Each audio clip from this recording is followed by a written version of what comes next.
stock as we check it back in at double feature tonight of Frank Tuttle's Roman Scandal, starring Eddie Cantor, and the Busby Berkeley directed Strike Up the Band from 1931 and 1941, respectively, if I'm not mistaken.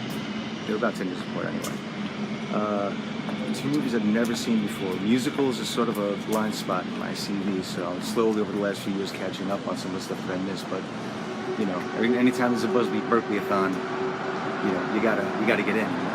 So anyway, the Cantor movie was really interesting because it's pre-code film. Some of the humor is still kind of timely because there was stuff they can get away with before 1933, before the Hays Code came in. That was, you know, there's one line in the movie. It's kind of a Fantasia where he goes back in time to ancient Rome and they're about to kill him, and he goes, "You can't kill me. That wouldn't be murder. That'd be birth control." You know?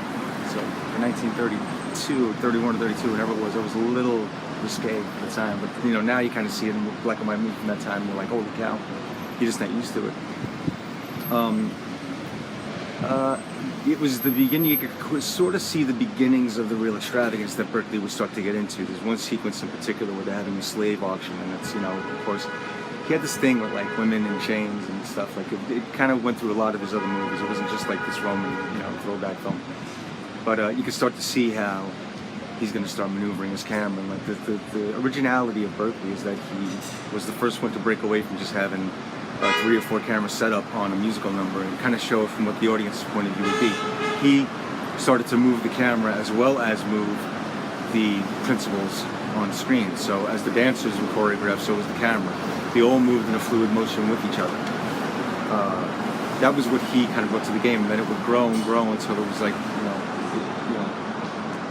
when you say Busby Berkeley, you know exactly the kind of musical number that you're talking about. It's over the top. It's hundreds of people acting like dominoes falling, you know, in a really elaborate sequence. So flash forward to, so yeah, the Eddie Cantor movie is actually really surprisingly funny, and you know, a lot of humor held up. I'm not used to Eddie Cantor. I haven't seen a lot of his stuff, but I've seen a few of his things. This is noteworthy for a lot of people say this is the best of the Eddie Cantor films. If you're going to start with Eddie Cantor, here's a good place to start, because this is like, you know, the one that holds up the best. A lot of money went into it, a lot of production values. It's a chariot race at the end of the movie. That's not quite what they did in 22 with Ben-Hur or in 59 with Ben-Hur, but you know, you could tell they actually put a lot of time and money into it.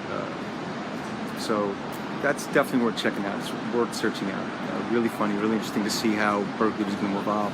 1941 Strike Up the Band came years later. It came, unfortunately, after a kind of a low time in his life where, you know, it's no secret Berkeley, you know, had a fondness for the bottle, and that led to a car accident, and after that there was a suicide attempt. So then he started to make a comeback, and this is one of the features, this is one of the films that started that comeback. So there's not, again, he kind of doesn't get too deep into like what he was known for, like again with the really Baroque dance sequences. There's one Cuban dance number in the first like half hour of the movie that's the closest thing to something like that. The highlight of the film, it's a Mickey Rooney, Judy Garland movie. It's a, you know, Let's Put On a Show movie. They made a bunch of those in the early 40s. The highlight of the film is in the middle of the film is a sequence, sort of like a show within a show, where they do like a gay 90s review to raise some money to get their big jazz band to Chicago to audition for Paul Whiteman's high school band contest. And it's sort of an unbroken sequence that's really, really interesting. I mean, at one point I actually found myself thinking that there were certain mannerisms that Leonardo DiCaprio later borrowed from Mickey Rooney. I mean, maybe I'm just seeing what's not there, but it just kind of, one of the things that just popped in my head when I was watching it. But that's sort of the highlight of the movie to me, unless you count the earlier sequence where a symphony is performed by an orchestra that is made out of fruit and a bowl. It has to be seen. Again, this is Busby Berkeley. I'd like to say we're going berserkly this week. This series goes on. It started tonight. It's going to go on to the 15th next week. And again, you're going to see classics like Footlight Parade with Jimmy Cagney, Gold Diggers 1933 and 35, and of course, what is probably the man's signature film, masterpiece, 42nd Street.